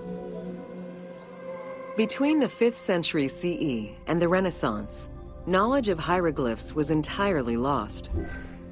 Many enthusiasts tackled the challenge of deciphering the language with little success. Some groundwork was made with various researchers identifying names and some grammatical structure, and confirming that cartouches were markers for royal names. They were still missing a critical piece of information that would eventually be revealed thanks to the discovery of the Rosetta Stone. The Rosetta Stone was found in 1799 by Bouchard, a soldier in Napoleon's army. The stela dates from 196 BCE, written in ancient Egyptian and Greek with 3 scripts: hieroglyphics, Demotic, and Greek alphabet. Following the defeat of Napoleon Bonaparte in 1801, the English took possession of the stone. It has been at the British Museum since 1802 and remains the most visited object of the museum to date.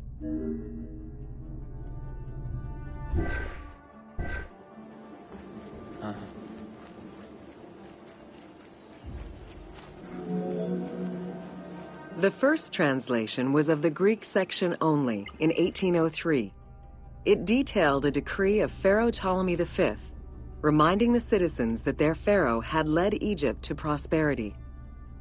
It was fully translated 20 years after by Jean-Francois Champollion, who was working with a facsimile.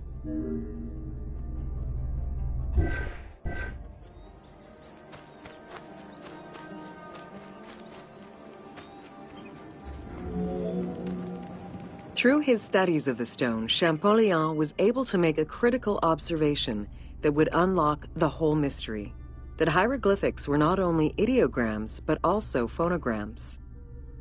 Hieroglyphs consist of phonetic glyphs, single characters, and logograms. Essentially, they are a combination of phonetics, alphabet, and full words, which in total form a language.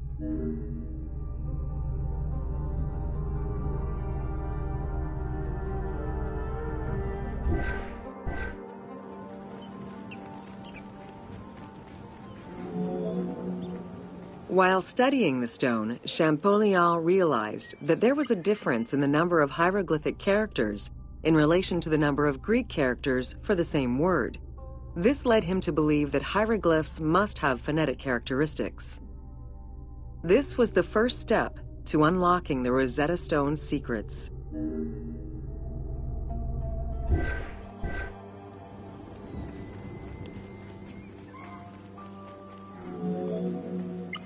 To prove this theory, Champollion began identifying Egyptian rulers' names and then compared their phonetic pronunciation to the Greek version. For example, Cheops had been the Greek name given by ancient chroniclers to the owner of the Great Pyramid, Khufu.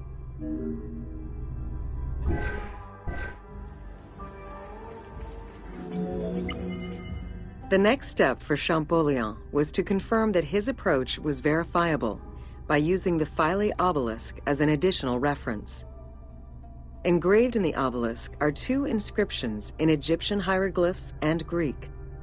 Once he confirmed the names of Ptolemy and Cleopatra within these texts and confirmed the same phonetic patterns as on the Rosetta Stone, Champollion knew he was on the right track.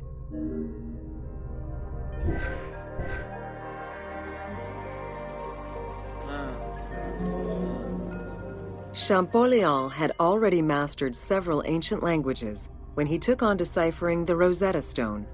He used his knowledge of Coptic to identify the solar disk hieroglyph on the obelisk as the phonetic translation of Ra. Further translation only strengthened his conclusion. Egyptian hieroglyphs encompass the alphabet in both phonetics and determinative ways, which means that the symbol represents the word itself.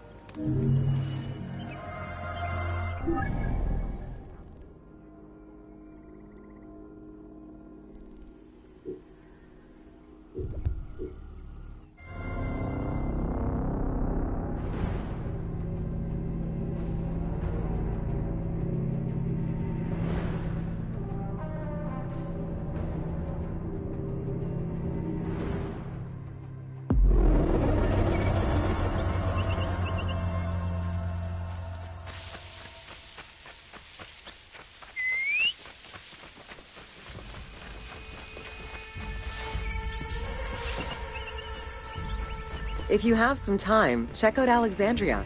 It's one of the greatest cities in antiquity.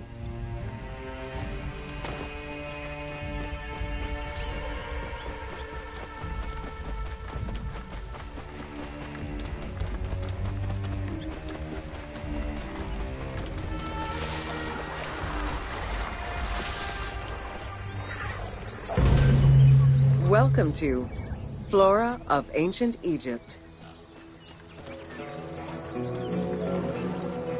The climate and unique geography of the Nile Delta offered a wide variety of plant species. Many of these plants served as sustenance for ancient Egyptians and as crops for trade.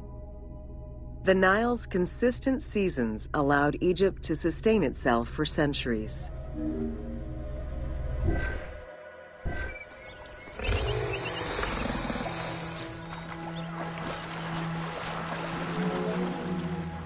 Possibly the most useful of the plants was the papyrus. This tall sedge plant grew in abundance along the water's edge of the Nile. Commonly known for its use as paper, the ancient Egyptians found many other functions for it, including rope, sandals, and mats. Papyriform. There were many types of trees along the River Nile, such as the date palm, carob, and tamarisk. The earliest fruit tree cultivated was the fig tree, followed by apple, pomegranate, and eventually olive trees during the era of the New Kingdom. Mango cultivation was the result of a late import from Asia during the Middle Ages.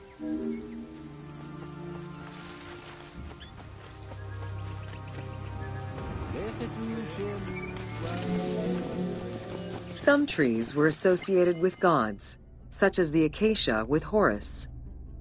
The divinities Thoth and Seshat were depicted inscribing the reign of the king into a Persea tree. The sycamore was connected with the goddess Iset, patron of the ritual of life.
Welcome to Fauna of Ancient Egypt.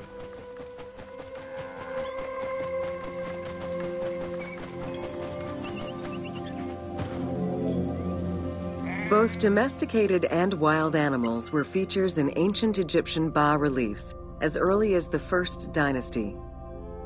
While the variety of wildlife served as a reliable food source, it also influenced both culture and mythology.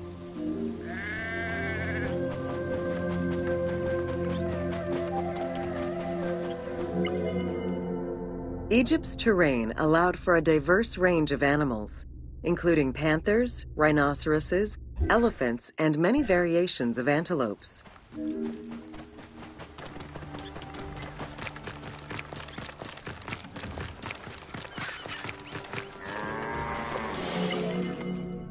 The Nile was home to many species of fish, along with hippopotami and crocodiles.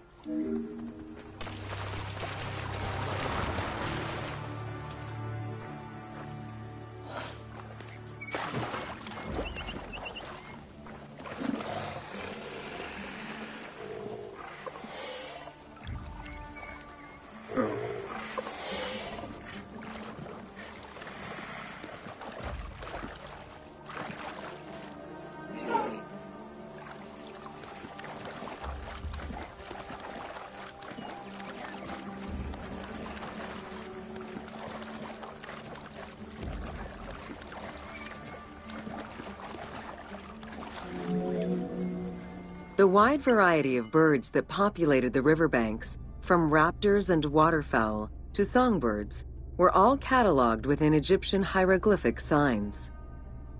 Encounters with reptiles and insects, such as cobras, scorpions, and scarabs, influenced hieroglyphs and art.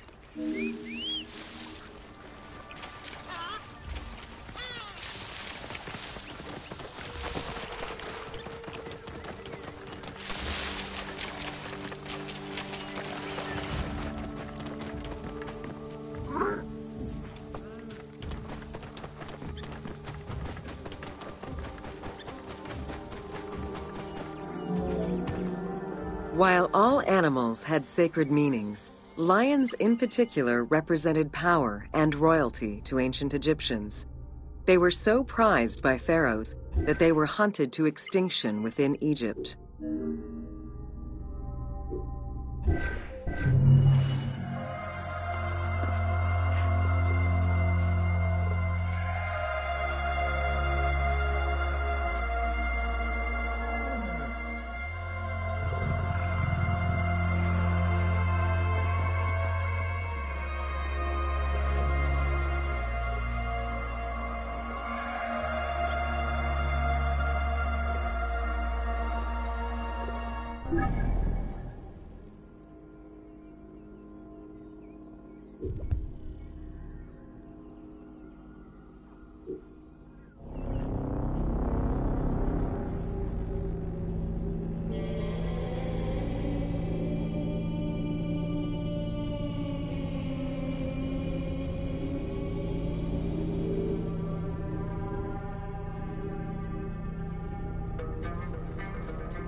Welcome to Bread and Beer.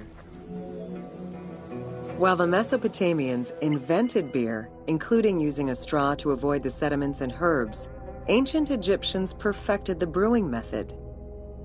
Egyptian beer's quality was determined by alcohol strength, color, and flavor. During the Pharaonic era, beer was the most commonly used and important alcoholic beverage. The state and temples used it, along with bread, as payment to workers, and it was included on the lists of food offerings to the gods and the deceased.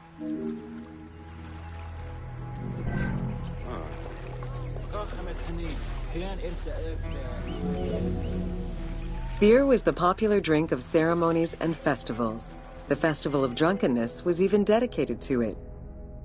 Considered to be quite nutritional, beer was also significant in the day-to-day lives of ancient Egyptians.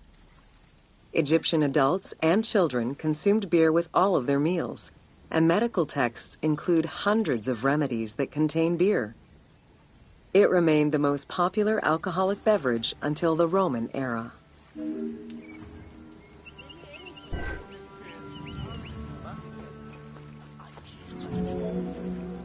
Recipes for beer varied over time and depended on the quality of the materials. Bakers and brewers typically worked alongside one another at the same workshop or house. Many families often produced the quantity appropriate to their own consumption, with better quality beers produced for festivals and other special occasions. The most basic recipe used malted cereal as the main ingredient. Fruits such as dates were added along with honey and spices.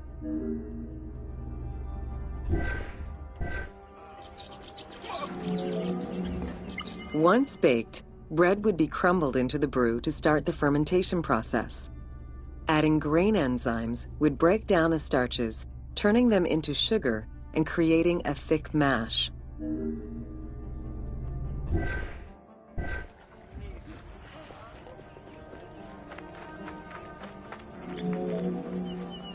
Once ready, the bread and grain mixture was compressed and then strained through a sieve with water into the mix of malt beer.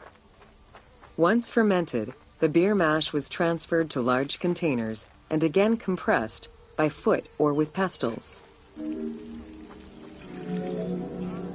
Once smooth, the beer was stored in pottery jars and sealed with a clay stopper. It probably couldn't be kept for long and likely had a thick, pasty appearance and texture. Very little was wasted. Leftover grains were reused to make sourdough bread or combined with the next batch of beer. While there are many ancient accounts for making bread, most of the knowledge known about ancient Egyptian brewing comes from an account by the alchemist Zosimus over 300 years after Cleopatra's reign. More recently, Dr. Delwyn Samuel, an archaeobotanist, has proposed alternate antique techniques to brew beer. However, food was prepared on the floor until the Middle Kingdom, when cooking benches were introduced. The introduction of durum wheat improved bread quality, meaning that the upper and middle classes ate better. The poor, however, still made do with a diet consisting of a gruel made of vegetables, softened bread, or barley.